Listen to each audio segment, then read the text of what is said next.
नमस्कार दोस्तों, मैं हूं नीलू मिश्रा। स्वागत करती हूं आपके अपने ही चैनल भक्ति संग्रह में। आज मैं आपके लिए लेकर आई हूं पूर्णिमा और अमावस्या की कथा। अगर आपको इसकी जानकारी चाहिए और इसका पूरा फल प्राप्त करना है तो इस वीडियो के अंत तक बने रहें और पूरी कहानी सुने। दोस्तों, हिंदू धर्म में पूर्णिमा और अमावस्या का विशेष स्थान है। मान्यता है कि पूर्णिमा के दिन हर घर में सत्यनारायण भगवान की कथा होती है, जिससे कि उस घर में अन्न धन भरे रहते हैं और दरिद्रता भी दूर होती है। तो आइए चलते हैं, वीडियो की शुरुआत करते हैं।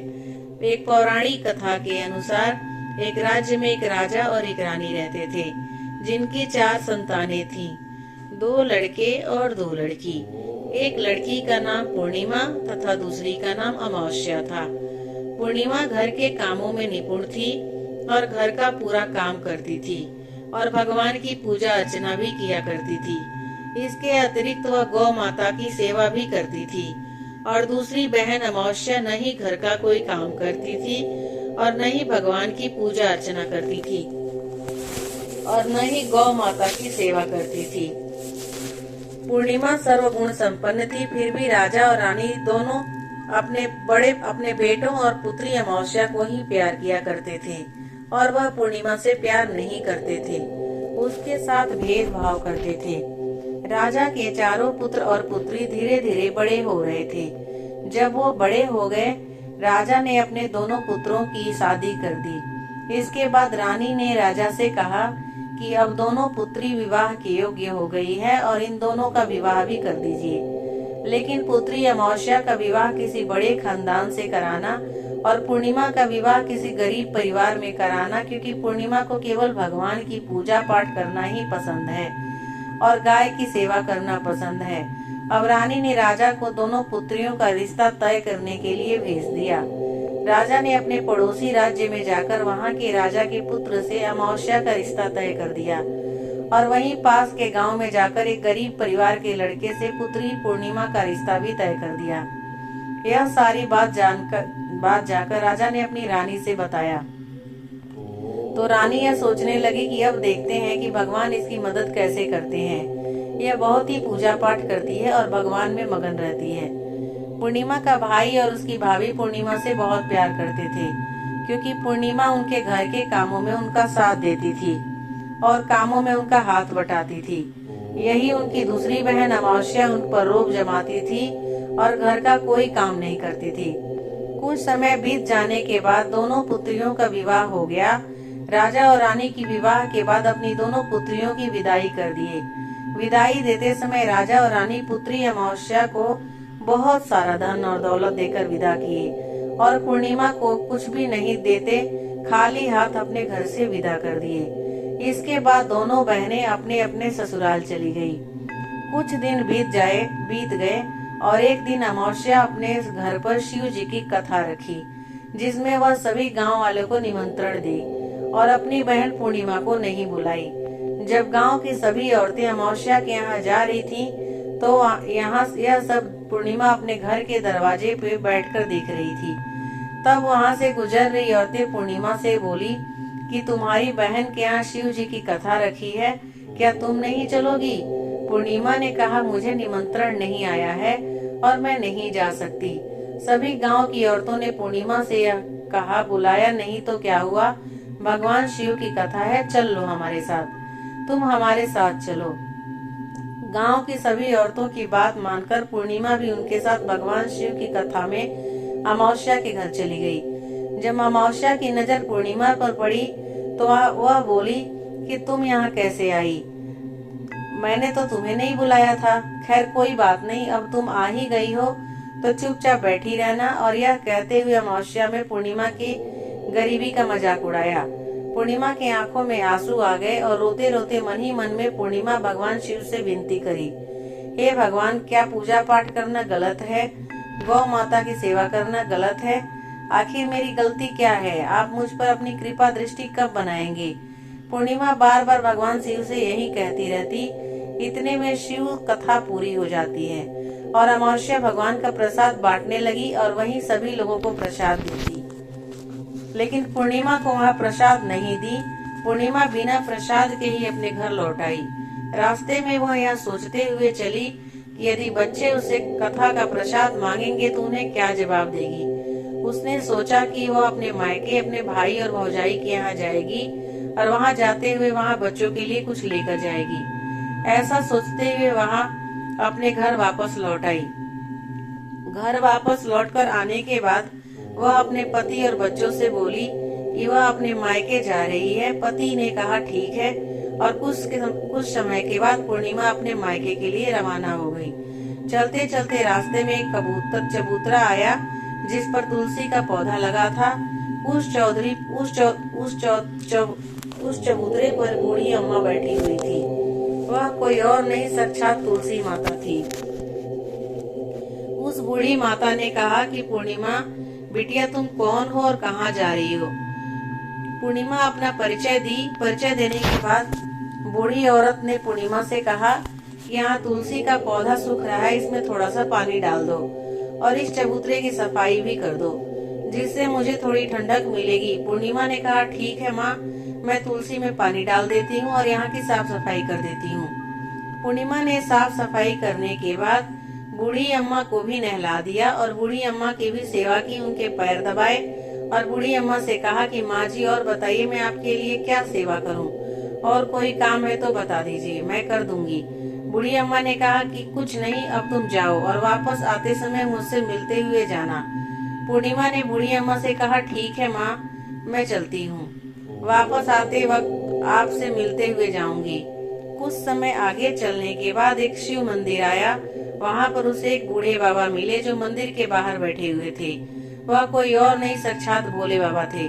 उन्होंने पूर्णिमा से कहा कि कहाँ जा रही हो बेटी, तुम कौन हो। तब पूर्णिमा ने अपना परिचय दिया कि उस बूढ़े बाबा ने पूर्णिमा से कहा इस चबूतरे की और इस मंदिर की सफाई कर दो। तब पूर्णिमा ने मंदिर की और चबूतरे की साफ सफाई कर दी।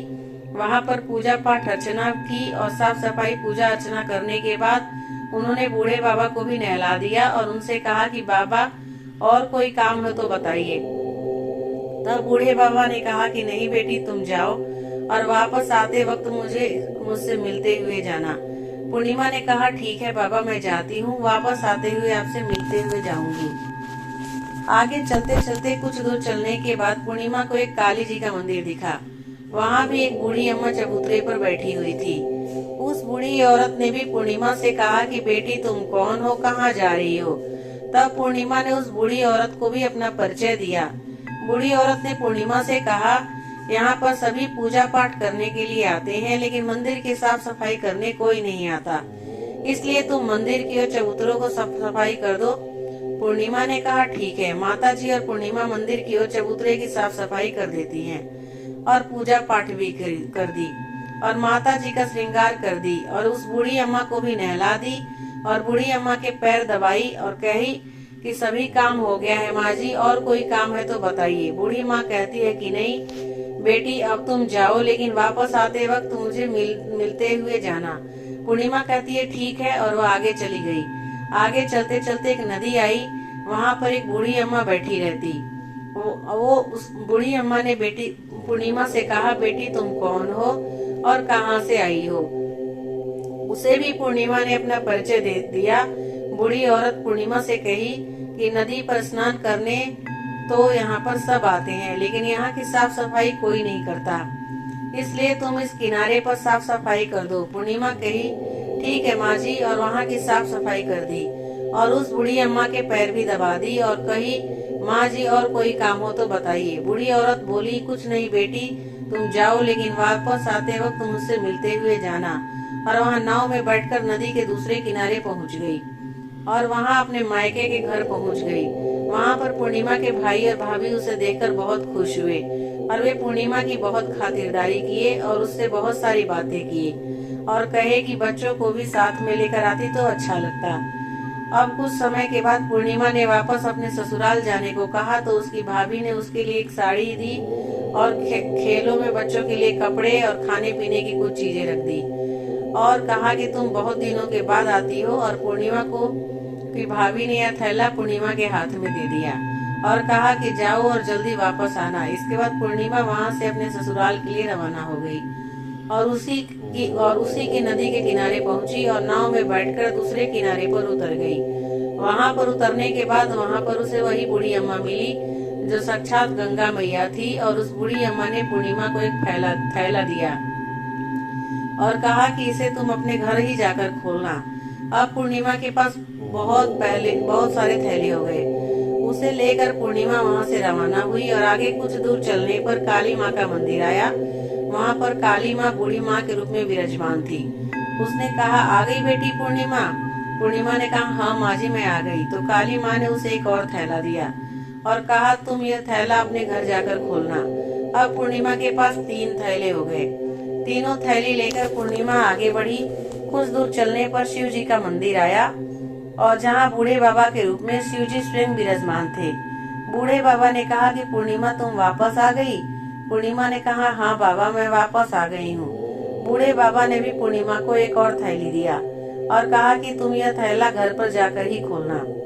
बाबा पूर्णिमा के पास 4 थैले हो गए। अब पूर्णिमा 4 थैले को कैसे ले जाती। उसने एक पुरानी साड़ी निकाली और उन सभी थैलों को एक गड्ढा बना लिया और उस पर सर रखकर वहां से रवाना हो गई। कुछ दूर जाने के बाद तुलसी माँ बूढ़ी औरत के रूप में मिली और बोली कि पूर्णिमा तुम आ गई। पूर्णिमा बोली कि हाँ माँ जी मैं आ गई। बूढ़ी औरत भी उसे एक और थैला दी और बोली कि यह थैला तू अपने घर जाकर ही खोलना। पूर्णिमा बोली ठीक है माँ जी। अब पूर्णिमा के पास 5 थैले हो गए थे। पूर्णिमा वहां से रवाना हुई तो वापस अपने घर पहुंच गई। पूर्णिमा ने बच्चों को नीचे रखा और सबसे पहले अपने मायके का थैले खोलकर देखने लगी। उसमें बच्चों के लिए अच्छे अच्छे कपड़े और खाने पीने की चीजें थी और उसमें कुछ गहने भी थे। पूर्णिमा ने कपड़े अपने बच्चों को दे दिए और खाने पीने की चीजें भी बच्चों को दे दी। बच्चे यह सब पाकर बहुत खुश थे। अब पूर्णिमा ने दूसरा थैला खोला। उसे गंगा मैया ने दिया था। उसमें ढेर सारे हीरे जवाहरात सोना चांदी था। इसके बाद अब पूर्णिमा ने तीसरा थैला खोला। उसे काली माँ ने दिया था। उसमें बहुत सारा सोना श्रृंगार का सामान भरा था। उसके बाद पूर्णिमा ने चौथा थैला खोला तो उसमें भगवान शिव ने दिया था। उसमें बहुत सारा धन संपत्ति भरा हुआ था और बहुत सारी खुशियां भरी थी। इसके बाद अब पूर्णिमा ने 5वां थैला खोला जो उसे तुलसी माँ ने दिया था। उसमें चावल दाल और 7 प्रकार की खानों की चीजों से भरा हुआ था। अब पूर्णिमा के घर में किसी भी चीज की कमी नहीं थी। उसका घर धन धान्य से भरा हुआ था और परिपूर्ण था। अब पूर्णिमा और उसका परिवार सुख में जीवन व्यतीत करने लगा। अब पूर्णिमा के मन में विचार आया कि क्यों न शिव जी की कथा कराई जाए और शिव जी की कथा में एक कार्यक्रम रखा।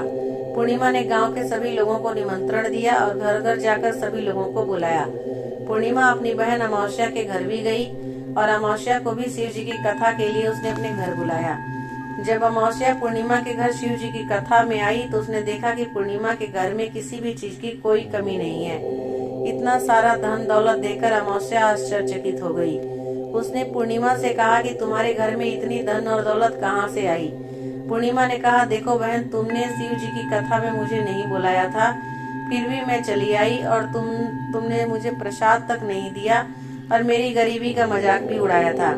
उसके बाद मैं अपने घर आ गई और घर आते हुए मन ही मन सोच रही थी कि अपने मायके जाऊंगी और मैं अपने मायके चली गई और जो कुछ घटना इस बीच हुई वह सभी घटना अपनी बहन अमावस्या को बताई।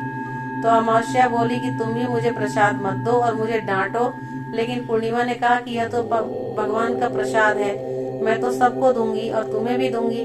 फिर भी अमावस्या ने प्रसाद नहीं लिया और सीधे अपने घर चली गई।